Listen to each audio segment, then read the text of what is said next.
ሐሽማል ደራሲ ማዕበል ፈጠነ ክፍል 29 አርብ ጌታ ፍጥረታትን ፈጥሮ የፈጸመበት ቀን ሲሆን በሊቁ ፋሬስ ቅኔ ቤት ግን በሳምንት የቅኔ ዘፍጥረት ይፈጠርበታል።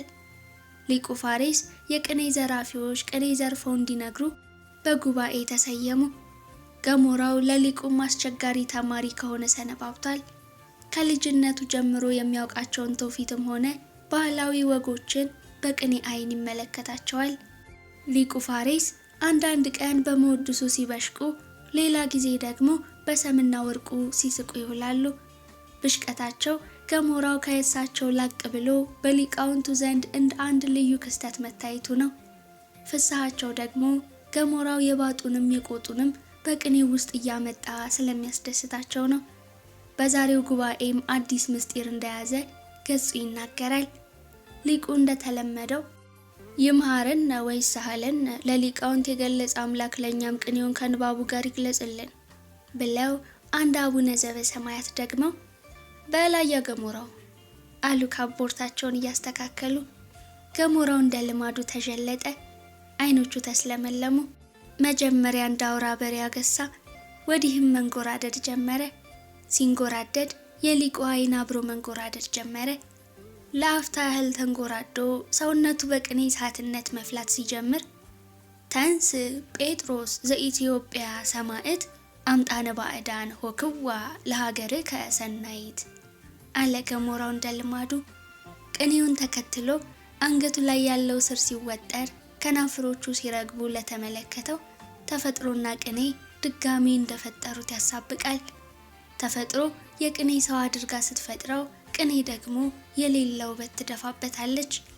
ሲመራመር ሲውል መልኩ ከሰማይ የወረደ መልአክ መስሎ ይውላል። ምርምር ሲርቀው ደግሞ ፊቱ በረዶ እንደመታው ማሽላ ጭው ብሎ ውበቱ ጠፍቶ ገጹ የተጠበሰ ጉበት ይመስላል። ሐዘኑና ፍስሐው የተለኩ ናቸው። ቅኔ ሲመጣለት፣ ድርሰት ሲገለጥለት እንደ ናርዶስ ያሸበርቃል። መወድስ ሲሰወርበት እንደ ዕፀ ከንቱ ኳ ብሎ ይከስማል። ሊቁ ፋሬስ በዚህ ቅኔ ውስጥ አዲስ ምስጢር ማፈላለግ ጀመሩ። ገሞራው የወረወረው ሁሉ ምስጢር እንደሆነ ያውቃሉ። በተለይ የኢትዮጵያው ሰማዕት አቡነ ጴጥሮስ በቅኔም ሆነ በታሪክ ሲወሱ በሊቁ ፋሬስ አይን የእንባ ጅረት ይቀዳል። ሊቁ ፋሬስ የገሞራውን ቅኔ በጉጉት መጠበቃቸው ወደው አይደለም፣ ተገደው ነው። ገሞራው በአብነት ትምህርት ውስጥ ያልዳሰሰው ምንም ውስጠ ምስጢር እንደሌለ በቅኔ ውስጥ ሲመለከቱ ሰንበትበት ብለዋል። ከቅኔ ቤት ሕግ ወጣ ያለ ጠባይ ያለው መወድስ መፍጠሩንም ተረድተዋል።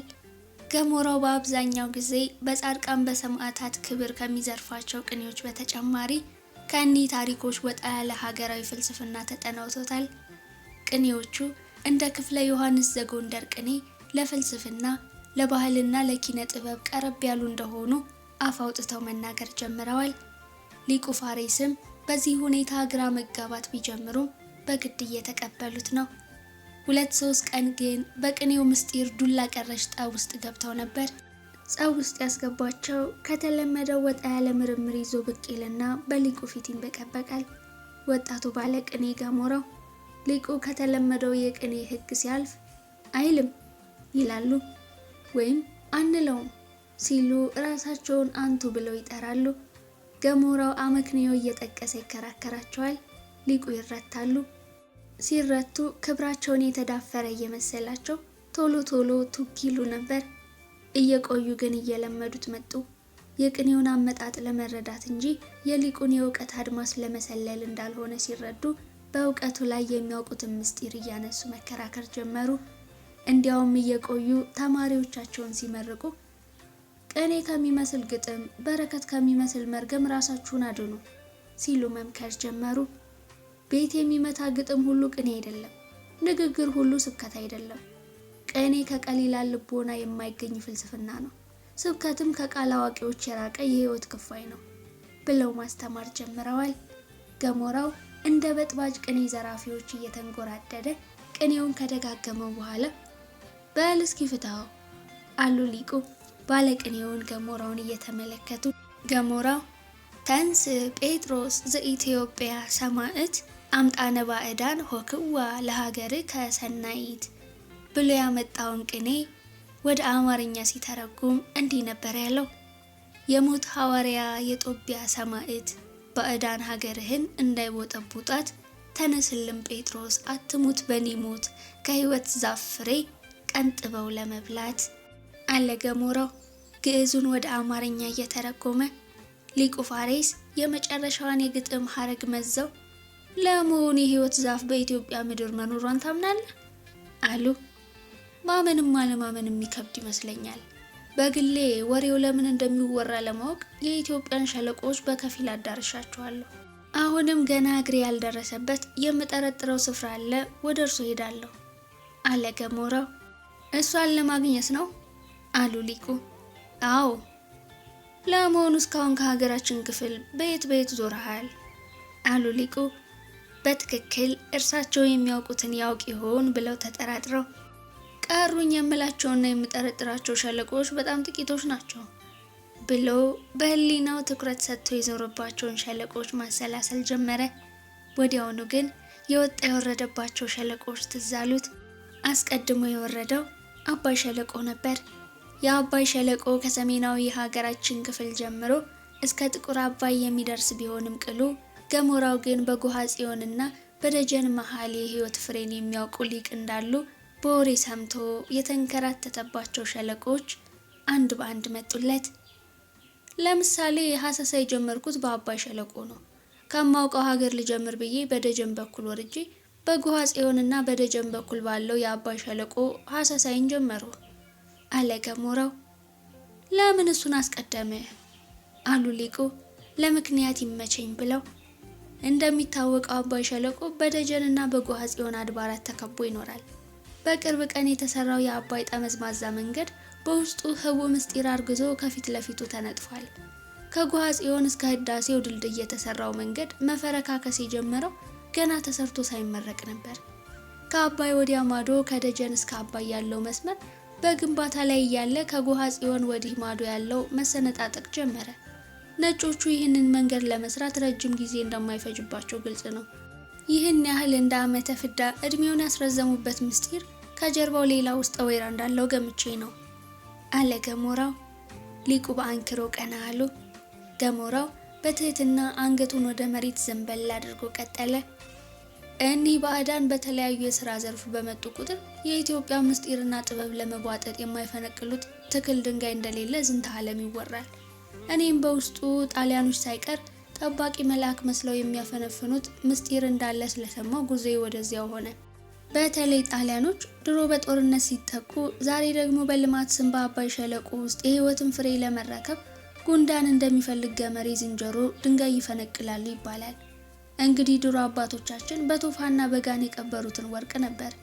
ከዚያ ሟጠው ከወሰዱት ወርቅ ጀርባ ላይ ደግሞ አንዳንድ ምስጢራት እንደተጻፉበት የታወቀ ነው። ያንን ጽሑፍ ከወርቁ ጀርባ እንደ ወረቀት አውርደው ጽፈው ወደ ሀገራችን መጥተው በጽሑፉ መሪነት የሀገራችንን ከርሰ ምድር እንደሚበረቅሱ ሀገር ያውቃል። በዚህ ሰነድ እየተመሩ ወርቁና ብሩን አጓጉዘው ከጨረሱ ወዲህ ደግሞ የመጨረሻውን ሀሰሳ እየሰሩ ይመስለኛል። ማዕድናቱ ተሟጠው ሲያልቁ የህይወትን ፍሬ ማደን ጀምረዋል። የአደኑ መጀመሪያ ደግሞ የአባይ ሸለቆ እንደሆነ የሚገምቱ ጠቢባን አሉ። መቼም ማዕድኑን ተቀራምተው በልተውታል። ከህይወት ፍሬ በቀር ሁሉንም ነገር መሽልቀው ወስደውታል ይባላል። የቀረቻቸው የዛፏ ፍሬ ብቻ ናት የሚሉም ሰዎች ገጥመውኛል አለ ገሞራው። በዚያ መኖሯን ማን ነገራቸው አሉ ሊቁ። ከወርቁ ጀርባ ላይ ከተጻፉ ጥቃቅን ፊደላት በተጨማሪ በእንግሊዞች ጦርነት ጊዜ ከተዘረፉት አያሌ መጽሐፍት ውስጥ መጽሐፈ ሀገረ ፀሐይ የሚባለው ጥራዝ አንዱ ነው። በዚያ መጽሐፍ ውስጥ አፍጥን ወሪደ መንገለ ቆላ ወበህየ ትረክብ አብየ ፈለገ ወበውስተ ውእቱ ፈለግ ትረክቦ ለእፀ ህይወት፣ ፈጥነ ወደ ሸለቆ ውረድ ወርደም ዝም አትበል፣ ሸለቆውን አስስ፣ በሸለቆ ከርሰ ምድር ምስጢሩን ታገኘዋለህ የሚል ንባብ አለ። ያንን መነሻ አድርገው ፈለገ አብይ የተባለው ጊዮን ነው ብለው ምድረ ፈረንጅ ሁላ አባይን እንደተከተለ እድሜውን ጨረሰ። እስካሁን ግን የህይወትን ዛፍ ቀርቶ መዓዛዋን ያሸተተ ጣሊያናዊ ጠቢብ አልተገኘም። በእርግጥ ሀገረ ፀሐይ የተባለው የመጽሐፉ ዋናው ጥራዝም በሀገራችን ስለማይገኝ በእኛም ዘንድ ምስጢሩ እስከዛሬ ገና ለጥናት አልቀረበም። ታዲያ ይህ በሌለበት ለምን ደከመ? አሉ ሊቁ። በእርግጥ ወደ ስፍራው ሲሄድ ሌላ ተልካሻ ምክንያትም ነበረኝ አለ ገሞራው። ምን ነበር? አሉ ሊቁ ደስ በሚል ድምጻቸው። ከስሚ እንደሰማሁት እጹ ከአባይ ድልድዮች በአንዱ ስር እንዳለ ይገመታል። በተለይ በጣሊያን ጊዜ የተሰሩ ድልድዮች ትልቁን ድርሻ ይወስዳሉ። በቅርቡ በህዳሴው ድልድይ የተተካው የጥንቱ በጣሊያን የተሰራው አሮጌ ድልድይ የአሰሳይን ከፍተኛ ድርሻ ይይዛል። ገሞራው ጉድ ፈለፈለ። ለምን? አሉ ሊቁ። ቀድሞውኑ ድልድዩ የተሰራው ለዚህ ምስጢር እንደሆነ የኢትዮጵያ ምስጢር ጠንቅቀው የሚያውቁ ሊቃውንት ያውቃሉ። ድልድዩ ካልታጣው ቦታ ከጥንቅሩ ውስጥ የተጠነቀረው ለዚህ ጉዳይ ታስቦ ነው ይባላል። ጃንሆይም ሆኑ ጓድ መንግስቱ በድልድዩ ስም የህይወትን ፍሬ በወታደር ለማስጠበቅ የተጠበቡበት ለዚህ አብይ ምስጢር ይመስለኛል። ወዲህም ጣሊያንም ይህን ድልድይ ከታላቁ ኮረብታ ስር ወስዶ የወሸቀው ወዶ አይደለም። በጸረ ፋሽስት ዘመቻ ወቅት በላይ ዘለቀ ከዚህ ውስጥ በዕፀ መሰውር እየተሰወረ እንደወጋው አውቆ እንደምንም የበላይ ዘለቀን ጥበብ ተጠቅሞ ድጋሚ ኢትዮጵያን ወግቶ የሮምን ልዕልና በአደባባይ ለመስበክ ነበር።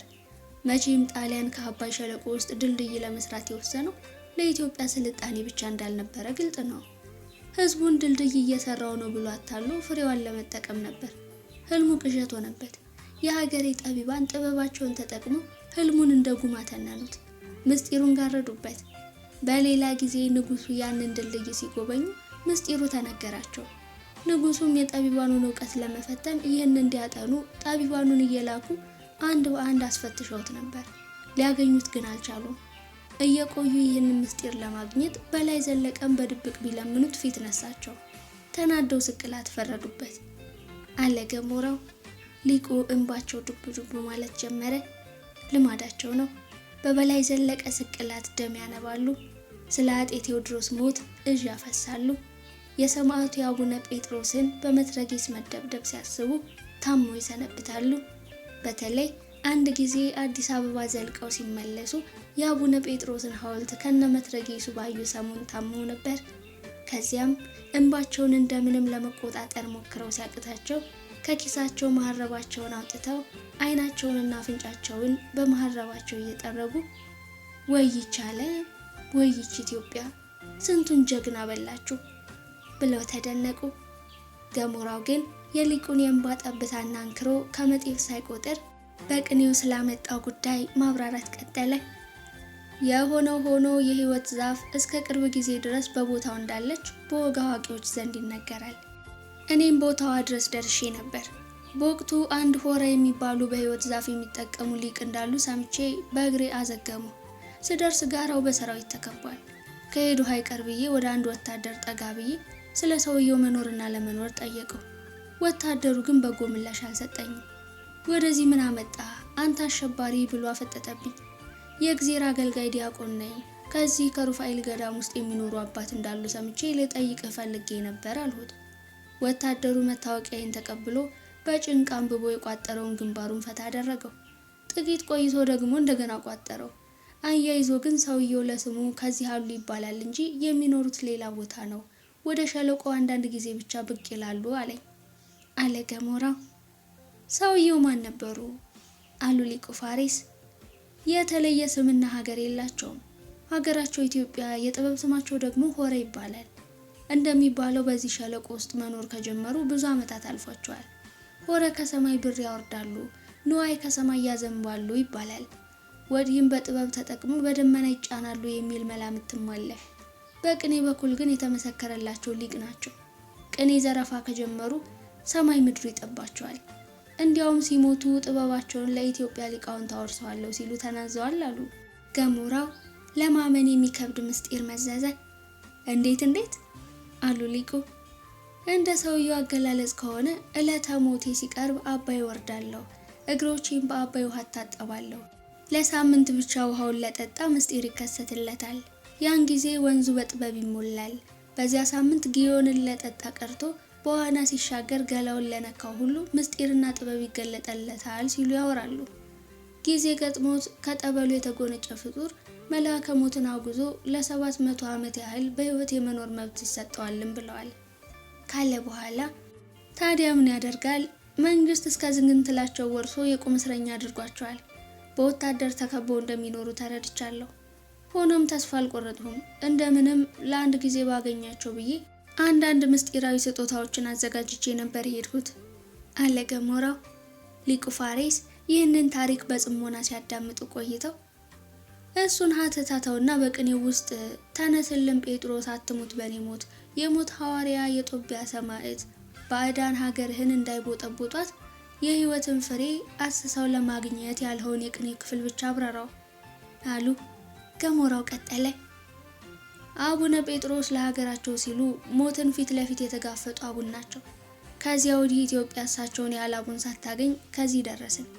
በዚህ ዘመን አቡነ ጴጥሮስ ቢኖሩ አለዚያም አቡኑን በሰማዕትነትም ሆነ ህዝቡን በትክክል የሚያስተምር መንግስትን የሚገስጽ ተተኪ አቡን ቢገኝ ሀገር የሚበረቅሱ ዕፀ ህይወትን የሚያስሱ መቼ በመሃል ገብተው ይከፋፍሉን ነበር። ለዚህ ነው ተነስልን ጴጥሮስን የምዘምረው አለ ገሞራው። የሆነ ሆኖ ቅኔው ሸጋ ነው። ሕያዋንንም ሙታንንም እንዲሁም የጠቢባን ህይወት ይዳስሳል። ለዛሬ ጉባኤም ይመጥናል። ስለዚህ ሌላ በል፣ ቅኔውን ተቀብያለሁ አሉ ሊቁ። ገሞራው እጅ ነስቶ ለመሄድ ሲዘጋጅ ና ወዲህ ብለው ከፊታቸው ቁጭ አድርገው ወደፊት ይህን መሰል ቅኔ ይቅርብህ፣ አይን ውስጥ ትገባለህ። ሲጀመር የህይወት ዛፍ ነገር ሀገራዊ ምስጢር ነው። ቢገኝ እንኳ ክፉ መዘዝ አለው። ወደ ሀገራዊ ምስጢር ዘው ብለህ አትግባ። ዘመኑ ክፉ ነው፣ እድሜ ያጥራል፣ ሆረን አታንሳ ብለው ከመከሩት በኋላ በል ሰላም ሁን ብለው ስለ ጠቢቡ ሆረ ጥቂት አሰላሰሉ። ከጎንደር ወደ አባይ ሸለቆ ምን ወሰደው? ችግር ገጥሞት ይሆን እያሉ የዕለቱን ጉባኤ ፈጽመው ወደ ቤታቸው ገቡ። ክፍል 29 በዚህ ተጠናቀቀ። ክፍል 30 የሊቅ አዝቁ ሽሮ። ጠቢቡ ሆረና ሊቅ አዝቁ ከአንገረብ ወደ ቤታቸው እንደተመለሱ ሊቅ አዝቁ ደስ የምትል ሽሮ መስራት ጀመሩ። ብረት ድስቷን ጥደው በቀኝ እጃቸው መጽሐፍ እያነበቡ በግራ እጃቸው ሽሮዋን እያማሰሉ ያንን ጉዳይ ያወጡ ያወርዱ ጀመር። ከአንገረብ ወደ ቤታቸው ሲመለሱ ሁለቱ ጠቢባን በዝምታ ነበር። አሁን ግን ሊቅ አዝቁ ዝምታውን ሰበሩት። ጉልበቴ እየደከመ አንደበቴ እየተሳሰረ ስለመጣ ይህንን መጽሐፍ ልቀብረው አስቤ ነበር። ስለመጣ የሐሽማሎች ጥበብ በአንተ እጅ ቆይ ዘንድ ፈጣሪ ፈቅዷል ማለት ነው አሉ ሊቅ አዝቁ። መቼ ውሃ ተገኘች ብለው ነው አሉ ጠቢቡ ሆረ በቀቢጸ ተስፋ። እኔ ውሃን ሳልጠጣ ልጠራ እችላለሁ፣ አንተ ግን ገና ከጉልበት ነህ። ወጥተህ ወርደህ የከመታይ ምርን ቀመር እየቀመርህ ከሰሜን ጎንደር ጀምሮ ያሉ አንቅዕትን ማሰሱን ግፋበት፣ ዝርዝራቸውን ነው ብለው ከመጽሐፉ ላይ በቅደም ተከተል የተቀመጡ የጎንደርን ምንጮች ተራ በተራ ማንበቡን ቀጠሉ። ቀሃ፣ አንገረብ፣ መገጭ፣ ማይዳግም፣ ፈጨፈጭ፣ የልደታ ውሃ ወዘተርፈ።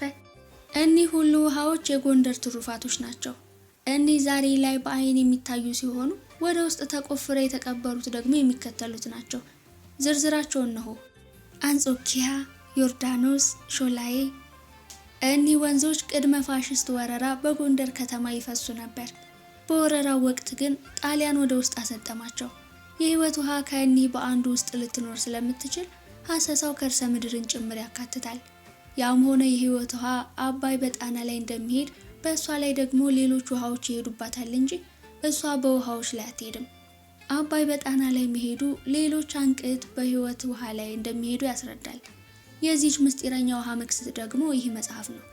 መጽሐፉ ከውሃዎች ላይ ሲወድቅ የህይወት ውሃ በውስጡ ካለች ባህሩ ይነዳል። ያን ጊዜ የህይወት ውሃ በመጽሐፉ አማካኝነት እጃችን ውስጥ ትገባለች። ያን ጊዜ ሐሽማል ሆነ ጠቢባንን በህይወት ትቀላቀላለህ አሉ ሊቅ አዝቁ። የሐሽማል ትርጉም ግን ምንድን ነው አሉ ጠቢቡ ሆረ። ትርጉሙን መጽሐፉ በትክክል ስራውን ሲሰራ የህይወት ውሃ ስትገኝ እነግርሃለሁ ብለው ሽሮዋን ወደ ማማሰል ገቡ። ሽሮዋ ትንተከተካለች፣ ብረት ድስቷ በጢስ ታፍናለች። ሊቅ አዝቁ ከቅኔ ትምህርት ቤት ጀምሮ ራሳቸው ወጥ ፍልቅ እያደረጉ ራሳቸውን ሲረዱ ስለሚኖሩ ወጣቸው ከመልካም ሴት ወጥ ትጣፍጣለች። ችግሩ ግን ወጥ ሰርቶ መብላት ደመኛቸው ነው። ሸጋ ወጥ መስራት እየቻሉ ዘወትር ጥሬ ሽምብራ ሲቆረጥሙ ይኖራሉ። ሰውነታቸው በጣም ሲጎዳ ብቻ ከወር አንድ ቀን ሽሮ ወጥ ይሰራሉ። በሰሞኑ ግን ጠቢቡ ሆረን በእንግድነት ለመቀበል ሽሮ በመስራት ተጠምደዋል። ጠጅም ቤታቸው ውስጥ በሁለት ጠርሙስ ይታያል። ሊቃስቁ ጠጅ መጠጣት ሆሳዕና እንደሆነ ይረዳሉ። እንዲያም ጠጅ የማይጠጣ ሰው ቀለም ይናገራል ብለው አያምኑ። ሽሮዋን ሰርተው እንደጨረሱ መዓዛው ያማረ የገዳም እንጀራ ቀረቡ። ከ3 ቀን በፊት ከዋልድባ ወደ ጎንደር የመጡ መነኩሴ ለበረከት የሰጧቸው ዳቤ ነው። ዳቤ የሚባለውን የገዳም እንጀራ ከተቃመሱ በኋላ ሁለቱ ወደ ግል ጸሎታቸው ገቡ። ምስጢረኛው መጽሐፍ ቤታቸውን በብርሃን መልቶታል። ሁለቱ ምንም ኩራዝ ሳይፈልጉ በመጽሐፉ ቀያይ ብርሃን ብራና መጽሐፋቸውን ዘርግተው ለሀገር ይጸልዩ ጀመር። ሐሽማል በመብራትነት እያገለገላቸው ነበር። ድቅድቁን ጨለማ በወጋገኑ በርግዶታል። የቤቱ ውስጣዊ ክፍል በእሳት የተያያዘች ትመስላለች። ክፍል 30 በዚህ ተጠናቀቀ። ክፍል 31 ከቅኔ ዘረፋ መልስ ገሞራው ወደ መንደር ብቅ ብሎ በእንተ ማርያም እያለ 3 አኩፋዳ እንጀራ ለመነ። ከልመና መልስ በቆሎውን ከእንጀራው ውስጥ መረጥ አድርጎ ትኩስ ቆሎ ቆላ። ከእንጀራው ጋር የተቀላቀለውን ሽምብራና ጓያ መርጦ በብረት ድስት ቢቀቅለው 1 ቁና ንፍሮ ወጣው። ወደ ማታ ቸሩ ቶማስን ጨምሮ የቅኔ ዘራፊዎችን ብቻ መረጥ አድርጎ ወደ ቤቱ ጠራቸው። ቅኔ ዘራፊዎች ወደ ጎጆ እንደገቡ ስለ ነፍሰ ኄር ስለ ተክለ እግዚ እያለ ንፍሮ ማደል ጀመረ። ከዚያም ከመንደር ለምኖ ካመጣው ቅራሪ ቢጤ ጠላ እየቀዳ ጨመረላቸው። እራት በልተው ቅራሪ እየጠጡ ሳለ ገሞራው ስለ ድግሱ ማብራራት ጀመረ። ዛሬ የአቡሻክሩ ሊቅ ያረፉበት ዕለት ነው። ዲማ ጊዮርጊስ ሳለው እኔን ጨምሮ ሌሎችንም መርሃ እውር ያስተማሩ ሊቅ በዛሬው ዕለት ነበር ያረፉት አለ ገሞራው በአይኑ እንባ ሞልቶ። ተክለ እግዚ ማን ናቸው? አለ ባባቴው ጌዶር። በደንብ ቅኔ ዘራፊ ባይሆንም ራሱን እንደ ቅኔ ዘራፊ ስለሚቆጥር አብሮ ተጠርቶ መጥቶ ነበር። ገሞራው ጌዶርን ቢንቀውም ከመመለስ ግን አልተቆጠበም። የኔታ ተክለ እግዚ ወሎ ካፈራቻቸው ሊቃውንት አንዱ ሊቅ ነበሩ ሲል ገሞራው አመጣው። ሊቁ የአቡሻር ሊቅ ሲሆኑ የታወቁ መናኝ ጭምር ነበሩ። ከወሎ ወደ ጎጃም መንነው ግብአተ መሬታቸው የተፈጸመው ዲማ ጊዮርጊስ ውስጥ ነበር። እኔም ጊዜ ገጥሞኝ ሲያርፉ ዲማ ጊዮርጊስ የመጽሐፍት ትርጓሜ በመማር ላይ ነበርኩ አለ ገሞራው በትዝታ ፈረስ ወደ ዲማ ጊዮርጊስ ሰክሮ። መቼም ዲማን የማያውቅ የቄስ ተማሪ ያለ አይመስለኝም። ለምን ቢሉ ዲማ ጊዮርጊስ ማህፀነ ለምለም ገዳም ናት። መጽሐፍት ሁሉ ከእርሷ ይወለዳሉ። በዲማ ቤተ መዛግብት የሌለ መጽሐፍ የለም። መጽሐፍ አዳርን ጨምሮ ሌሎች ብርቅዬ የጥበብ መጽሐፍት አሉ። በተለይ አቡሻክሩ ግሩም ነው። ከመታይምር የሚለው ቃል ያለበት የጥበቡ አቡሻክር ያለው ዲማ ጊዮርጊስ ብቻ ይመስለኛል። በሌላ ቦታ ያለው አቡሻክር ደግሞ የራሱን ቀመር ይዞ ይሄዳል። እንደምታውቁት የአቡሻክር መንገዱ የተለያየ ነው። የዲማው በተለይ ከመታምር የሚለውን ቀመር ይጽፋል። ይህንን ቀመር በትክክል ለቀመረው ከልደቱ እስከ ሞቱ እድሉን ያውቃል ብሎ ሊቀጥል ሲል ምስጢር አባካኝ ጌዶር አብሮ መኖሩ ትሳለው ወደ ተክለ እግዚ ታሪክ ተመልሶ መተረክ ጀመረ። እናም ድሮ የከመታይምር ምስጢር ለማወቅ ሊቃውንት ወደ ዲማ ጊዮርጊስ ሄደው መጽሐፍ በማንበብ ምስጢር በማደላደል ጊዜያቸውን ያሳልፉ ነበር። የአቡሻክሩ ሊቅም ወደ ዲማ ጊዮርጊስ ያመሩት የጥንቱ አቡሻክር ከዚያ መኖሩን ሰምተው እንደሆነ በራሳቸው አንደበት ሲናገሩ ሰምቻለሁ። አቡሻክሩ በዲማ ጊዮርጊስ ውስጥ በተጠቀለለ ብራና ተጽፎ ይገኛል። አቡሻክሩ ከግዝፈቱ እኩል ጠባዩ ረቂቅ ነው። ማንም መርምሮ በቀላሉ ሊረዳው አይችልም። ሊቅነትን ይፈታተናል። ጀግና ያውቃል። አቡሻክሩ በቀመር ሲተነተን የአንድን ሰው ዕጣ ፈንታ ከልደቱ እስከ ሞቱ ድረስ ጎልጉሎ ይናገራል። እድልን ቁልጭ አድርጎ ያሳያል።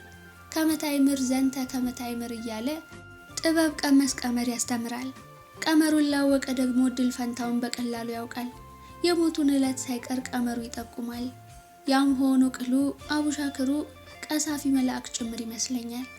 አቡሻክር ተምረው ከተማ ለከተማ አወቅሁልሽ እያሉ ጠጠር እየጣሉ የሚያጭበረብሩ ብቅ ሲሉ ፈጥኖ ይቀስፋችኋል። በአጭሩ ትምህርቱ የመናኒ ትምህርት እንጂ የአጭበርባሪ ትምህርት አይደለም። ማጭበርበርን አያስተምርም። ከሌላው መንጠቅን ያወግዛል። በእውነተኛው መንገድ ግን እውነተኛው ሀብት የሚገኝበትን ያመለክታል። ቀመሩ ጠጠር እየጣሉ የሚቆጥሩት ሳይሆን በቅጽበት ተአምር ማሳየት የሚችል ነው። እኔም በጥቂቱ ፈትሸዋለሁ አለ ገሞራው። ገሞራው በቀመሩ መሰረት አንድ ነገር ብቻ ተጠቅሞበታል። ይህችን ተአምር ማወቅ የቻለው ደግሞ በ15 ደቂቃ ብቻ ነበር። በዚህ ቀመር ከተጠቀመ ወዲህ ወደ ምናኔ ህይወት አዘነበለ። ውስጠ ሰብዕናው እልም ያለ መናኔና ተመራማሪ የሆነ መጣ። የዓለም ዝባዝንኬ ከአፍንጫው እጅግ ቅርብ መሆኑን ሲያይ ከዓለም ዝባዝንኬ እየሸሸ ሄደ። ከሰው መሃል ቁጭ ብሎ ጠባዩ ከሰው እየተለየ በሐሳብ እየነጎደ አስመረረው። ዲማ ጊዮርጊስ ሳለ የቅርብ ጓደኞቹ ሳይቀር አቡሻክሩ መፍዝዝ መደንዝዝ እንደሆነው እስከ መገመት ደርሰው ነበር። ከመታይ ምርዘንተ ከሚለው ቀመር በአንዱ ቀመር የፈዘዘ የመሰላቸው ጓደኞቹ ወደዚህ ውስጥ በመግባቱ ይናደዳሉ። አፍ አውጥተው እንዳይዘልፉት ዘለፋና ውዳሴ ኢምንቱ ናቸው። ለዘለፋው ቀዝቃዛ ውሃ ነው። ንዴት ብሎ ነገር አይነካካውም። ለውዳሴም እንዲሁ አይጓጓም። ባዋቴው ጌዶር የሚወደውን ቅራሪ ስላገኘ ገሞራውን መስማት ካቆመ ቆይቷል። ቅራሪውን በጉንጩና በጉንጩ እያማታ ወደ ውስጡ ያንቆረቁረዋል። ገሞራው ግን ቀጥሏል። የአቡሻክሩ ሊቅ መናኙ ተክለ ጊዜ ወደ ዲማ ጊዮርጊስ በአማረ ሳይንት የተሻገሩት ይህንን ከመታእምር ዘንተ እያለ ከምስጢር ወደ ምስጢር የሚመራውን መጽሐፍ አቡሻክር ለመመርመር ነበር። መጽሐፉን ቀሊላን ደብተሮች ጠጠር እየጣሉ ሲያሟርቱበት፣ ጠቢባን ሊቃውንት ግን የሰማይና የምድሩን ምስጢር ይፈላሰፉበታል። አንዱ መናኝና ፍልሱፍ ደግሞ ተክለ ጊዜ ዘወሎ ነበሩ። ዲማ ጊዮርጊስ መጡ። በእንግድነታቸው የመጽሐፍ ተማሪዎች ተቀበልናቸው። ሰነባብተው አቡሻክር ለማንበብ እንደመጡ ለገዳሙ መምህር ገለጡ። ምስጢር እንዳያወጡ ቃል ገብተው መጽሐፉ ከቤተ መዛግብት ውጭ ሆኖ ተሰጣቸው። ከቤተ መጽሐፍት በር ላይ ቁጭ ብለው ለዓመታት ያህል በጽሞና መረመሩት። ቀመሩ ባያሌው እየተረዳቸው ሲሄድ ሰውነታቸው እያለቀ ውስጣቸው እየረቀቀ ሄደ። እንደ ሲባጎ ገመድ ቀጠኑ። ስጋቸው አልቆ ባጥንታቸው ሄዱ። እህል የሚቀምሱት ከሳምንት 3 ያለዚያም 2 ቀን ብቻ ነበር። ትህርምት ያበዙ ነበር። ኋላም መጽሐፉን አንብበው እንደጨረሱ አርምሞ ያዙ። ከሰው ጋር የሚነጋገሩት በጽሁፍ ብቻ ነበር። ያውም አንዳንድ አስፈላጊ ነገር ብቻ ሲሆን ነው። በቀር ቀሪ ዘመናቸውን ያሳለፉት አቡሻክር በመመርመር በአርምሞና በጽሞና ብቻ ነው። ወደ መጽሐፉ ስመጣ ዛሬም ቢሆን ይህንን መናጢ አቡሻር ለማንበብ በአራቱ ማዕዘን ያሉ ሊቃውንት ልባቸው እንደቆመ ነው። በእርግጥ ከቅርብ ጊዜ ወዲህ ከቤተ መጽሐፍት እንዳይወጣ የተከለከለ ይመስለኛል። በተለይ ከመስ በሚወጡ 3 ነፋሳት አማካኝነት በደመና መሄድን ስለሚናገር። ገሞራው ምስጢር ሊያመልጠው ሲላፉን ያዘ። ታሪኩ መስማቱን ቀጥሏል። ቸሩ ቶማስ ግን እንቅልፍ ልም አድርጎ ወስዶታል። ገሞራው ግድግዳውን ደገፍ ብሎ በማብራራቱ ገፋበት። እናም ተክለ ጊዜ ቀን ቀን ተራ ሰው መስለው ቁልቋል ለቁልቋል ሲዘዋወሩ ይውላሉ። ወደ 11 ሰዓት አካባቢ አቡሻክራቸውን አውጥተው ይፈላሰፋሉ። መጽሐፉን ሲያነቡ ይቆዩና አይናቸውን ቀና አድርገው ጨረቃ ላይ ያፈጣሉ። ተመልሰው ወደ መጽሐፉ ያቀረቅራሉ። ሰው ሲመጣባቸው ደግሞ እንቅልፍ ላይ ያሉ ለመምሰል አይኖቻቸውን ያስለመልማሉ። አላፊ አግዳሚ የተኙ መስሎት መነኩሴው በቁሙ ያንቀላፋል ብሏቸው ያልፋል። ሊቅነታቸውን የሚደብቁት በዚህ መሰል ኑባሬ ነበር። አሁን ላይ ሆኜ ሳስበው እንዲደፋ ቀና ያሉ አይናቸውን አንድ ጊዜ ከጨረቃ ሌላ ጊዜ ከመጽሐፉ ላይ እያፈራረቁ መጣላቸው ቀመረ ጨረቃን ለመመርመር ይመስለኛል። መጽሐፉ የጨረቃን ከፊል ብርሃንና ግማሽ ጽልመት ይነግራቸዋል። መጽሐፉ የነገራቸውን ለማረጋገጥ ወደ ጨረቃ አይናቸውን ይልካሉ። ከመቀመጫቸው ብድግ ቁጭ ያሰኛቸዋል። ምስጢራዊ ምርምር እንዲህ ብድግ ቁጭ ሲያደርጋቸው ያበዱ ይመስላሉ።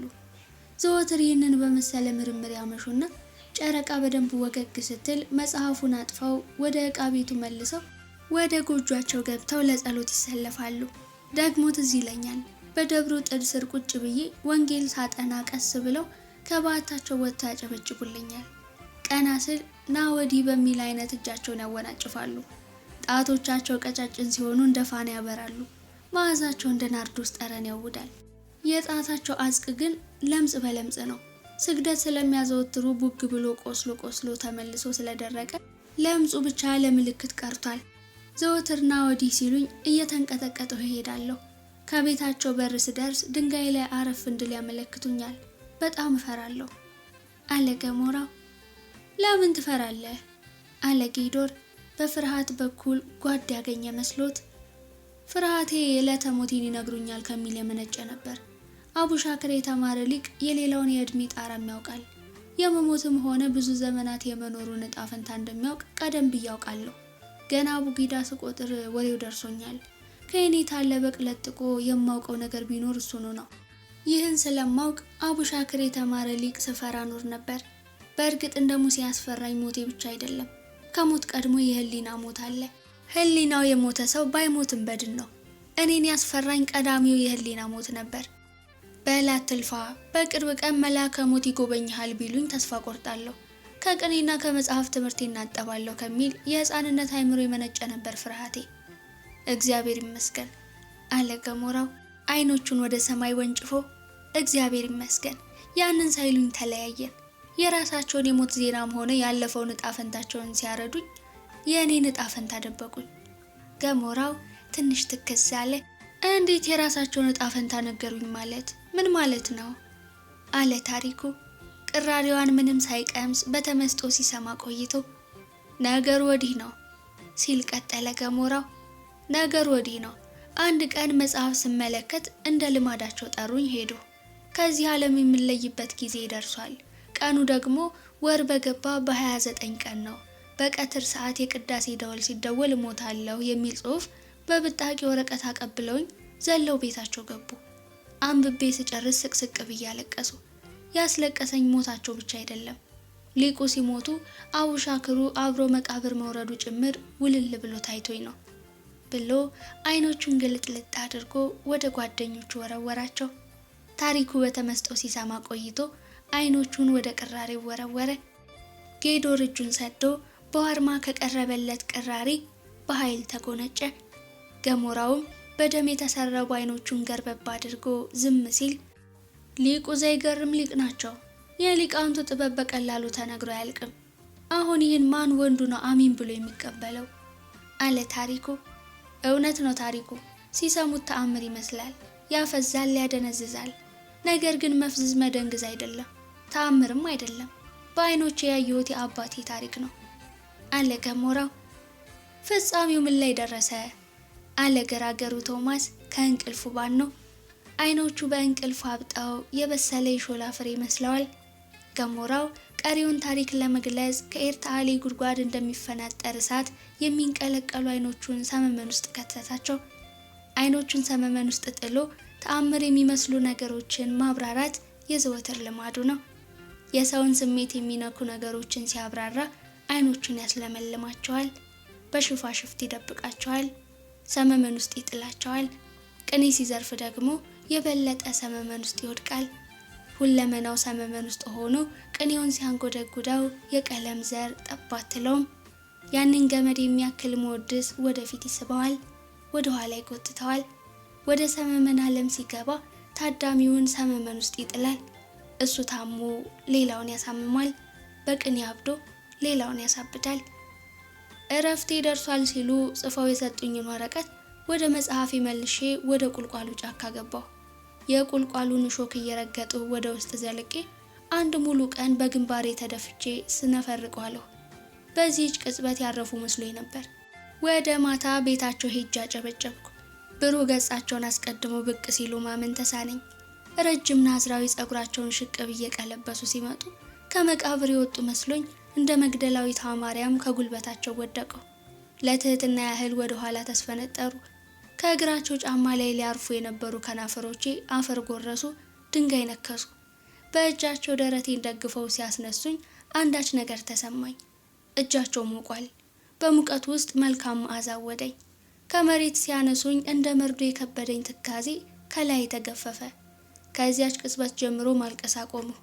እንዲያውም ከዚህ መጣ ያላልሁት ፍስሐ ወረረኝ። ወደ ቤታቸው መገስገሴን ግን ወደ ወዲያኛው ዓለም እስከሚሄዱ አላወቀውም ነበር። ወር በገባ በ29 ቀን ቤታቸውን አንኳኳለሁ። የተቀደደ ቀሚስ ያለቀ አቡጀዴ ደርበው ብቅ ይላሉ። የምለው ነገር ይጠፋብኛል። እጅ ነስቼ በውስጥ ያለመሞታቸውን አረጋግጬ እመለሳለሁ። ደግሞ ወደ ማታ በደህና መዋላቸውን ለማረጋገጥ እሄዳለሁ። እንደ ማለዳው አጨበጭባለሁ። የተቀደደ ቀሚስና ያለቀ አቡጀዴ ደግልለው ይወጣሉ። ገጻቸውን አጥብቄ እመለከታቸዋለሁ። እሳቸውም ከገዳሙ ከመጣላቸው መቅኑን ይሰጡኛል። ያንን ለመቅመስ አረፍላለሁ። የሞቱ መስሎኝ አፌን ደምደም ይለዋል። ዳቤ የሚባለው የገዳሙ ምግብ እንደ እዝን ጥሬ ይተናነቀኛል። ሁኔታ የገብቷቸው ማይኑግ የሚባል የኑግ ጭልቃ በዋርማ ይዘው ድጋሚ ብቅ ይላሉ። የምግቡ ማወራረጃ መሆኑ ነው። እጅ ነስቼ እቀበላቸዋለሁ። በዚህ መልኩ ወር በገባ በ29 ቀን ስመላለስ 4 ዓመት አለፈኝ። እየቆየው ሲሄድ ግን የዋሹኝ መሰለኝ። መመላለሴን ግን አላቆሙም። እሳቸውም አልከለከሉኝም። መጨረሻቸው ሲደርስ ትንቢታቸው ሲፈጸም በአይኔ አይቼ ጧብ እያለቀሱ አለ ገሞራው። ያንን ያለፈውን ትካዜ በምናቡ እያመጣ ታሪኩና ቶማስ ህልም የሚያወራ ቢመስላቸውም ገሞራው የሚሳሳለት ህይወቱን ለእንዲህ አይነት ነገር አሳልፎ እንደሚሰጥ ስለሚያውቁ ልባቸውን ከፍተው መስማታቸውን ቀጠሉ። ገሞራውም ቀጠለ። አያችሁ ወንድሞቼ፣ ለካ የአቡሻክሩ ሊቅ ትንቢት ሐሰት አልነበረም፣ ምትሃት አልተቀላቀለበትም። አነጋገራቸው የነቢያት ትንቢት ብቻ አልነበረም፣ በአቡሻክር ቀመር ተሰልቶ የተገኘ ጥበብ ጭምር እንጂ። ያሉት አልቀረም። እረፍታቸው ሲደርስ ወርሁ የግንቦት ወር፣ ዕለቱ ሐሙስ ነበር። በዚህች ቀን ማለዳ እንደ ልማዴ ሄጄ አጨበጨብኩላቸው። መልስ ግን አልነበረም። ዘው ብዬ ወደ ቤታቸው ገባሁ። ቤታቸው ዝንተ ዓለም ሲኖሩ አይዘጋም ነበር። ክፍት ውሎ ክፍት ያድራል እንጂ። ወደ በዓታቸው ስገባ ራስ ፍልጠት ስትጠዘጥዛቸው ደረሱ። ጥንቱን የራስ ምታት ነበረባቸው። ራሳቸው ሀዳጊት እያሉ በቅጽል ስም ይጠሯታል። ምክንያተ ሞት ትሆናለች ብዬ ግን ጠርጥሬ አላውቅም ነበር። ነገር ግን መቃብር አወረደቻቸው። ራስ ፍልጠት ሲጠዘጥዛቸው ራሳቸውን በሻሽ ደግልለው ጋደም እንዳሉ እንቅልፍ አሸለባቸው። የሞቱ መስሎኝ ቶሎ ቶሎ ዳብሳቸው ጀመር። ሙቀት አልተለያቸውም። አፍንጫቸው የህይወት እስትንፋስ ይተነፍሳል። ሰዓቱ ወደ 5 ሰዓት ሲጠጋ ሞታቸው እየተረጋገጠ መምጣት ጀመረ። አይናቸውን ገለጥለጥ አድርገው የቀትር ደወል ተደወለ ሲሉ ጠየቁኝ። ከ4 ዓመት በፊት በቀትር ጊዜ የቅዳሴ ደወል ሲደወል አርፋለሁ ብለው በብጣቂ ወረቀት ጽፎ የሰጡኝ ታወሰኝ። ስቅስቅ ብዬ አለቀሱ። በቀትር የቅዳሴ ደወል ተደወለ ማለት ምን ማለት ነው? አለ ቸሩ ቶማስ። የቀትር ደወል ማለት የቀኑ 6 ሰዓት ግድም በቀትር ለቅዳሴ የሚመታ መረዋ በለው። በገዳም ስርዓት መሰረት 6 ሰዓት ሲሞላ የቀትር ደወል ይደወላል። ካህናት ለቅዳሴ ይሰበሰባሉ። የዛሬው ደወል ግን ባይደወል ወደዱ። ደወሉ ቢቀር መልአከ ሞትም የሚቀር መስሎ ተሰማኝ። ያ ግን አልሆነም። ቀትሩ ነበልባሉን አስቀድሞ ብቅ አለ። ደወሉ ተደወለ። የአቡሻክሩ ሊቅ የቀትር ደወል ሲደወል ነፍሴ ታርጋለች ሲሉ ዳግም ትንቢት ተናገሩ። 6 ሰዓት ደርሶ በቀትር ጊዜ የቅዳሴ ደወል ሲደወል ነፍስና ስጋቸው ተለያዩ።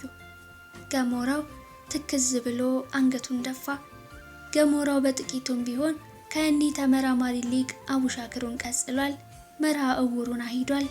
ሌላም ምስጢር ቀስሟል።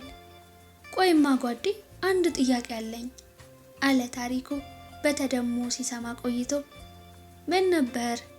አለ ገሞራው ወደ ታሪኩ ሁለቱም ጆሮዎችን ዘንበል አድርጎ። አንደኛው ጥያቄ አቡሻክርን ያህል ውቅያኖስ የሆነ ትምህርት ተምረው እንደ ማስተማር ለምን መነኑ? ዓለም በቃኝ ለምን ገቡ? በሰማይ ቤት መክሊቱን የቀበረ ባሪያ ተብሎ አይጠየቁምን? አለ ታሪኩ። ጥያቄው ሸጋ ነው አለ ገሞራው። ቅድመ ምናኔ የአቡሻክር ጉባኤ ዘርግተው አንዳንድ አይምሯቸው ጭንቅላታቸው ክፍት የሆኑ ደቀ መዛሙርትን ብቻ መራርጠው ያስተምሩ ነበር። ሲያስተምሩ የዘመኑ ሰው ፈተና ሆነባቸው። በዓታቸው ድረስ እየሄደ የጸሎት ጊዜ ያሰጣቸው። ወጣኒው ዘፋኝ ሙዚቃዬ የአድማጭ ጆሮ አጣ፣ አድማጭ እንዲያገኝ ምን ላድርግ ማለት ጀመረ። ሯጩ እግሬ እየሰነፈ አስቸገረኝ፣ እንደ አሳሂል ቀሊል ሰኮና ይትከሉልኝ ማለት አመጣ። የቆሎ ተማሪውም አልቀረ። ተምሬ ሲጨርስ አቡን መሆን እፈልጋለሁ፣ በዚህ በኩል ይርዱኝ እያለ ጨቀጨቃቸው። ወደ መጨረሻው ግድም ደግሞ ባለስልጣናት ጭምር የስልጣናቸው ልዕልና ሰማይ ሰማያት እንዲሰቀልላቸው፣ በማዕረግ ላይ ማዕረግ እንዲጨመርላቸው፣ ሊቁ መላ እንዲፈጥሩላቸው እረፍት ነሷቸው። ስግብግቡ ባለ ሀብት ደግሞ በሀብት ላይ ሀብት በፎቅ ላይ ፎቅ መቀጣጠል የሚችለው በየትኛው የሥራ ዘርፍ ብሰለፍ ነው እያለ ጨቀጭቃቸው ያዘ። የአቡሻክሩ ሊቅ ግን እኔ መምህር እንጂ ጠንቋይ አይደለሁም፣ የከሌ ሀብቱ ንግድ፣ የከሌ ጣፈንታ ግብርና ነው እያሉ ጠጠር የምጥል ሟርተኛ አይደለሁም ብለው እንቅጩን ተናገሩ። የአቡሻክሩን ምስጢር ሰወሩ፣ የቀመሩን ምስጢርም ደበቁ። የኛው ሰው ለወሬ ምን ይሳነዋል? የቅጠል ቀዳዳ ያህል መግቢያ ካገኘ የግመል ማለፊያ እንዲሆን ያሰፋዋል። የሰማው ላልሰማው እያወራ የአቡሻክሩ መምህር ጉባኤ የስግብግቦች መጠራቀሚያ ሆነ። ደላሎችን በስማቸው መነገድ ጀመሩ። ኮከብ የሚቆጥሩ የአቡሻክር ሊቅ ተፈጠሩ ተብሎ ከሀገር ሀገር ተወራባቸው። ደላሎች ከተማ ቁጭ ብለው ህዝብ እየሰበሰቡ መኪና እየተከራዩ ወደ ሊቁ እየላኩ ከሀብት ቁንጮ ላይ ወጥተው ፊጣሉ። በህዝቡ ዘንድ የሊቁ ማዕረግ ከሊቅነት ወደ ጠንቋይነት ዝቅ ሊል ምንም አልቀረውም። የአቡሻክሩ ሊቅ ይህንን መከራ ለዓመታት ታግሰው ተጋደሉ። ተጋድሎ ከገመቱት በላይ ከባድ ፈተና ሲሆን ስማቸውን ለውጠው አስኬማ መላእክት ተቀዳጅተው እንደ ጌታችን የሾክ ጉንጉን በራሳቸው ቸንክረው ቀራኒዮ ላይ ተሰቀሉ። ዓለም ለምኔ ብለው ጉባኤያቸውን ፈተው ሀገራቸውን ትተው መነኑ። መንነውም ብቻ አላበቁም፣ እስከ ወዲያኛው ቃል ላይ ወጣቸው አርምሞ ያዙ አለ ገሞራው። እግዚኦ! አርምሞ እንዴት አስቻላቸው? አያ ቀለሙ ፈንቅሏቸው ሳይወጣ መቅረቱ አርምሞ ሲይዙ ታሪኩ ተደመመ። ምን ያድርጉ ብለህ ነው? ጥበብ እየነገሩት ጥንቆላ ከሚፈልግ ትውልድ ለመራቅ መፍትሄው አርምሞ ብቻ ነው። የዘመኑ ሰው እንደ ሰይጣን በሄዱበት ገዳም በመነኑበት ጫካ እየገባ ሲያሟርትባቸው እስከ ዕለተ ሞታቸው ቃል ላይ ተነፍሱ አርምሞ ያዙ። በዚህ ዘመን የአቡሻክር ሊቃውንት እየጠፉ የሄዱበት አንዱ ምክንያት ይህ ነው። አባቶቻችን የአቡሻክር ጉባኤ ዘርግተው አቡሻህር መንገር ሲጀምሩ እንደ ጠንቋይ ይቆጠራሉ። ወይም ተማሪዎቻቸው አቡሻክሩን በደንብ ተምረው ለመንፈሳዊ ነገር ማዋል ሲገባቸው የከመታይ ምርን ቀመር ተጠቅመው ከመንፈሳዊ ወደ ዓለማዊ ነገር ይሳባሉ።